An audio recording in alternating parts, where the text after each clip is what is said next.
Good afternoon. Yes, I got it. I remember when I wanted to start the live stream, I was like, Solly, make sure do not say good morning. And I kept telling myself over and over and over again, don't say good morning. So I said it, good afternoon. It's 12:30, it's in the afternoon. Mornings end at 12. So, sorry, a little distracted. Okay, before I get started today, I have an announcement for you big, bold Christians. You guys ready? Okay. We are moving to YouTube Live and we are stopping the Instagram Live. We're moving to okay, let me tell you easily. We're going to be doing Facebook Live for the church and YouTube Live, okay? And then for the youth, starting next week on August 30th, we will be doing YouTube Live, but also uploading it afterwards, directly afterwards to Instagram and to Facebook. So you can find it on YouTube Live, you can find it on IGTV, you can find it on YouTube even afterwards, doesn't have to be live, and you can find it on Facebook, and you can also find the Sunday messages on the actual lawn or in your car. We actually had a group today that they were in a parking spot and they sat like in their parking spot with their chair, so that was fun. And you can do any of those options. Okay, all those options are available. We also have like mini youth messages. Today Charles did an amazing youth message, and he did it during the church, during the Sunday service. And so if you want to come and you're youth, and you don't, and you're just listening to this, you can come to that. We have youth messages every couple of weeks. So tune in for that because they're actually really good. We spend a lot of time on them, on preparing and praying for you guys. So come out because we're doing this for you. We're doing this so we can all grow together in the body of Christ. And as your leaders, we want to love and support you continually, especially in this time where we can't see you face to face. And it's funny because right before this, I was asking Charles like, hey, I'm excited. Like right before COVID, I was telling him like, hey, I'm excited to take like the youth out and like take them out to Starbucks and take them out and have fun with them and talk and have games and we should do laser tagging and we should do this and that. And right as we were starting to plan all of those things and all those outings, all of this happened in March, sort of February, March. So I'm sorry, can't be there with you physically, but let me get rid of that glare. Okay. But if you come on Sunday, I am there, and you can say hi, and it's really fun because everyone's there together, but we're not ultimately there together, if that makes sense, because everyone's spread apart. Anyways, today's devotional is called God is Healing Our Land. So in our devotional today, it's a little back and forth with certain topics. So I want to lead you in a way where it's not too confusing. So if you can, I have two main verses. I want you to follow along with me because I'm going to go through these verses sort of in depth, okay? But I want to start with this. Faith-filled words can make a world of a difference in a world with destruction, okay? Faith-filled words can make a world of a difference in a world with destruction. You might be asking, what's that world with destruction? Our world, right? Destruction all around us. And I'm not just talking about social destruction, but natural disasters and storms happening. And then we have the human stuff. We have wars and we have strife. We have the split between, so many different sides. So there's always destruction in our midst. Faith-filled words go a long way in a world like that. And the reason I say that is because we have ultimately, as a people and as a society, we have started to become a little bit more negative than we usually are, right? We're starting to become a little less optimistic. Pessimism is starting to get into our hearts and to our leaders and to our teachers and to our officers and to everybody. Pessimism is really making a way. And so the question is, how can God heal us? How can God heal our land? Our country land, but also our internal land, our hearts. How can God heal our church? How can God heal our families? How can God heal everything and everyone around us? And so I want to start with that line. Faith-filled words can make a world of a difference in a world of destruction, which means the first step into God healing our land is actually on us. In 2 Chronicles 7:14, it's a very famous verse. It says, "If my people, which are called by my name, shall humble themselves and pray and seek my face and turn from their wicked ways, then I will hear from heaven and I will forgive their sin and will heal their land." I don't know if you guys remember, but I think it was last week or a couple weeks ago. I talked to you guys about this thing called, I think I called it like a conditional promise or a conditional covenant. A conditional covenant is just this. If my people, God is saying, right? It's a conditional promise. It's not, God is saying like, I am just and I promise you I will be just and I promise you I'll be good and I promise you I'll be like your best homie. That's a promise. That's like something that God's promising us. It's not going to change. This is a conditional promise. So he is starting this verse with, if my people, if we do this, he will do that. If my people are called by my name shall humble themselves, so humble, pray, and seek my face, and turn from their wicked ways. So those four things, then he will hear us, and then he will forgive us, and then he will heal us. Okay? Hear, forgive, and then heal. So it sounds beautiful, right? I read this verse and I'm like, this is gorgeous. Sounds amazing. Like, I want to marry this verse. All right. But what does it mean? Like, what do I actually do as a human being? What am I doing practically? As a youth, what am I doing in my personal life? Well, in order for our land to be healed, we have to live like we are finding solutions for the problems we have.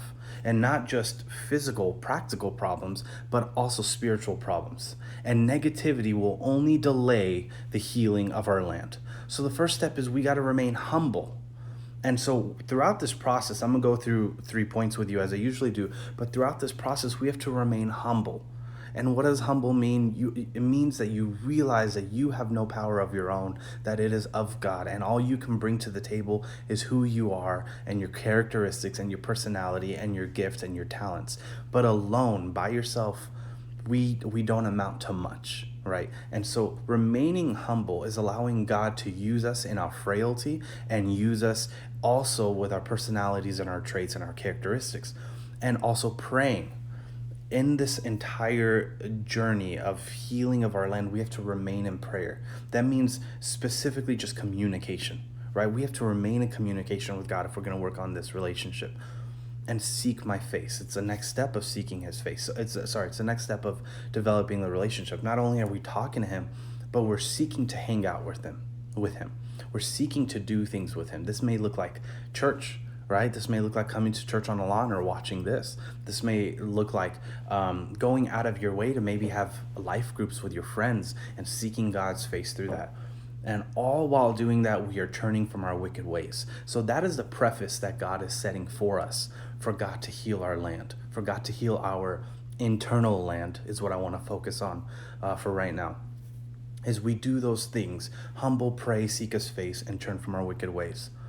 So, how do we practically live it out? Okay, that's always my question, right? My question is always, how do we practically do this or do that? And it's very easy to just read this verse and send you off on your merry way, but it's not that simple. Okay, I'm sorry, it's not that easy. It's really simple though.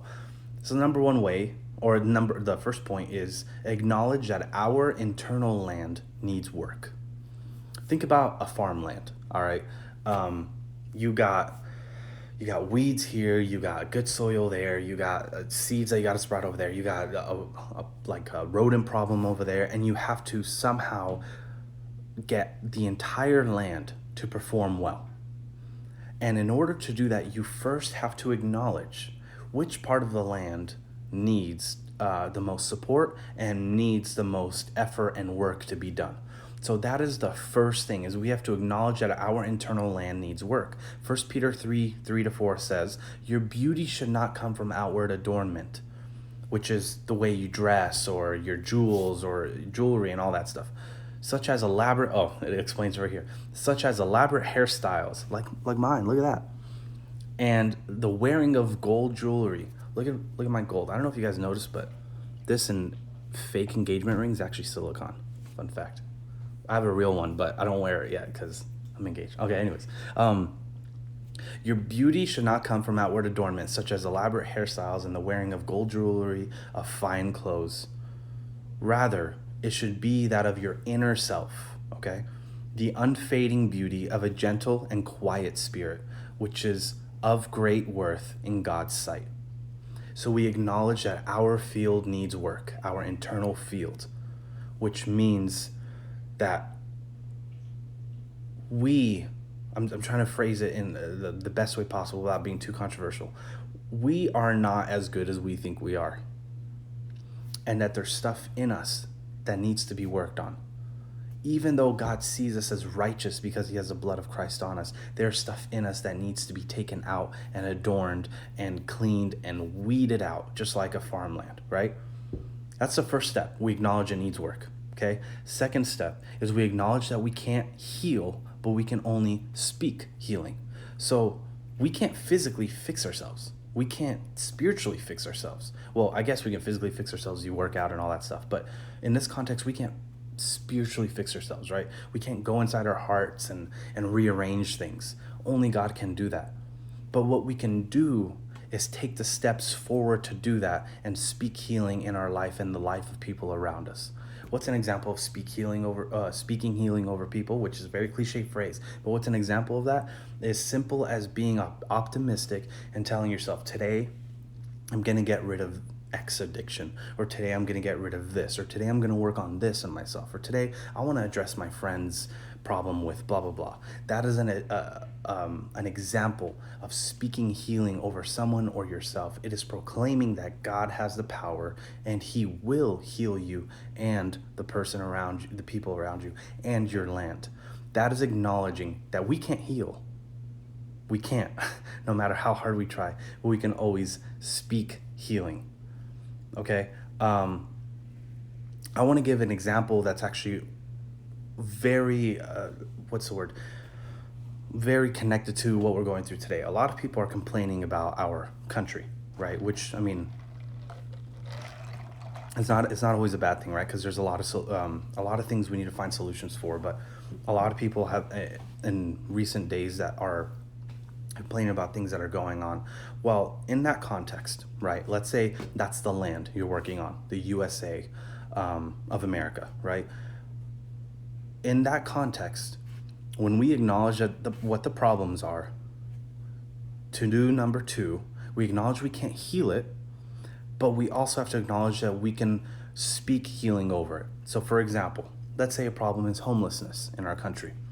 And we're complaining, poverty is this level because the rich are just getting richer and this and this and that and whatever. And then you self-reflect and you realize you're not doing anything about it. You realize you've never helped a food bank once in your life. You realize you've never joined any ministry or any group that helps the homeless get into jobs and helps the homeless get properly cleaned up. I'm not talking about you, obviously, but just in general, you realize that you haven't done anything that's true activism, right? Because activism is not just having a loud voice on Facebook or a loud voice against different views or whatever type of views, but activism is actually doing something. It's actually serving for that cause you are complaining or fighting about. So homelessness, for example, to be an activist against homelessness is not to complain that the 1% is getting richer and richer and richer and richer, but it's to be a part of food banks. It's to get into the lives of some homeless men and women. It's to get into, don't do this, okay? I'm not saying go to LA and meet some people and shake their hand and go like, hey, I want to be in your life. That's not what I'm talking about. Join a group or join a ministry. But that's what activism is being a part of those things instead of simply complaining about it. And that is how God brings healing, right? Because we're doing it in humility. We're doing it with prayer. And we're also seeking his face and turning from our wicked ways. And while we're doing all that, we're staying optimistic and we're speaking healing over these people's lives, right? So the third thing and the last thing is also in the verse. It's to remain humble. So the first two things. First one is acknowledge that our internal land needs work. The second thing is acknowledge that we can't heal, but we can speak healing. And the third thing is to remain humble. I have many stories for you, as usual. I have plenty. And so today I decided to switch it up a little bit.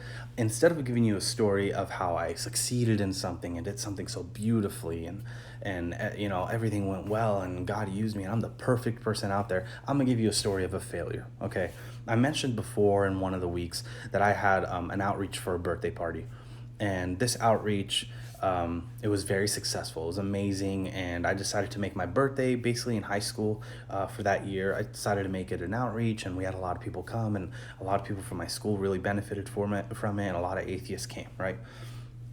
From this experience, I felt a little pride coming on, right? I felt like, oh, I know how to do this thing. I love outreach. I want to do it again. And so without hesitation, without prayer, without anything, I told my youth leader that helped me put this whole thing on at the time, I told him I want to do another one of these events in a few months. And this event is going to be bigger, it's going to be grander, and I want to speak twice.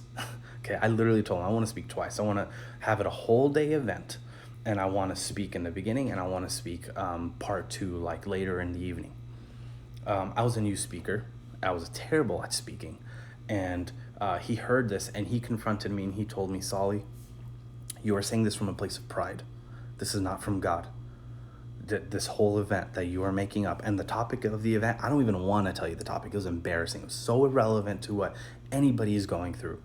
But he told me straight to my face, he said, Solly, you are prideful. He made it very clear that I was not acting in humility. And so we went through with the event. Barely anyone showed up, and there was more, keep this in mind, way more months in preparation for this event than my birthday one. My birthday one only had 2 to 3 weeks of preparation. This one had 4 months, okay? Barely anyone showed up. It was practically only the church people, almost no one from school, probably like 3 or 4 people compared to like 25 to 30 people from school, right? No one accepted the altar call when I gave it. The message was terrible. Everyone was bored. Everything went stale. Everything was terrible about that event. And I tell you this because I lost it when I lost my humility.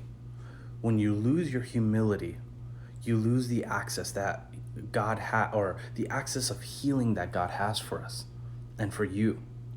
I'm not saying that God can't heal you if you're not humble. That's not what I'm trying to say. I'm saying that when we are not keeping our part of the bargain, right, which is the first part, is to remain humble, is to be humble in the verse I shared with you. If we are not keeping that part, then our land will not be healed. And so we have to remain humble in this entire process. When we are trying to heal the politics in our land and try to join two parties, whether it's we're under a president that's a Democrat or a conservative president, we have to remain humble. We have to acknowledge where we need work, and we also have to be activists. But activists by serving our community and serving the people and the things around us in order for God to bring healing to our land. And this relates with COVID too. If we follow these steps, God will bring healing. God, it's just in his nature. I'm not saying you won't get COVID. I'm not saying that at all. I'm saying that God will bring healing, emotional, spiritual healing. Physical healing is not what I'm talking about at all right now. I'm talking about specifically emotional and spiritual healing, and God will bring it if we follow these steps. Last time in review, acknowledge that our internal land needs work. Your heart, your mind, your soul. Number 2, acknowledge that we can't heal, but we can speak healing. And lastly, remain humble. All right, I love you guys. I hope this devotional went a long way for you. But it meant a lot for me because this is really what we're going through right now in our country, and we're really struggling with this divide that we're in. And both sides are guilty. Both sides are just as guilty too. Not one side more than the other. Both sides are just as guilty. And because of that, we need healing in our land. And to do that, we have to humble ourselves, me included, especially me, more than probably you guys. I also need to remain humbled. So, I hope you guys benefited from this, and I will see you next week. Where? Not here. I will see you on YouTube Live, because that's where we're going. We're not doing Instagram anymore, but we're going to post it on Instagram, okay? Remember, YouTube Live, posting it on Instagram and Facebook afterwards. So catch us on YouTube Live. The link will be everywhere, and you can find it on Facebook. You can find it everywhere, okay? I'll see you guys next week. Oh, and Charles is interviewing his mom. It won't be me. So take a break from me again, and let's watch Charles interview his mom about her high school days. All right, see you guys.